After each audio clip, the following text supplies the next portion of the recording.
আপনি কি কখনো এমন একটি জায়গা দেখেছেন যেখানে পানির রং নীল, ঠিক আকাশের মতো?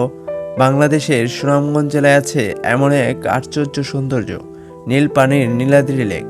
চারদিকে পাহাড়ের নীরব পাহারা, আর সামনে কাচের মতো স্বচ্ছ পানি, যেন প্রকৃতি নিজ হাতে বানিয়েছে এক জাদুর আয়না। দূর থেকে তাকালে মনে হবে এটা কোনো লেক না, এটা যেন স্বপ্নের ভেতর লুকানো এক নীল রাজ্য। হালকা বাতাসে যখন পানি ঢেউ খেলবে, তখন সেই নীল রং বদলে যায়, কখনো হালকা নীল, কখনো গাঢ় নীল, আর কখনো মনে হবে পানির নিচে লুকিয়ে আছে অজানা কোনো রহস্য।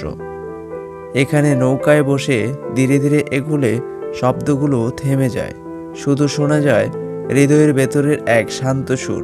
নীলাদ্রি লেক এমন একটা জায়গা যেখানে একবার গেলে চোখের সামনে নয়, মনের ভেতর নীল নীল রং লেগে থাকে অনেক দিন।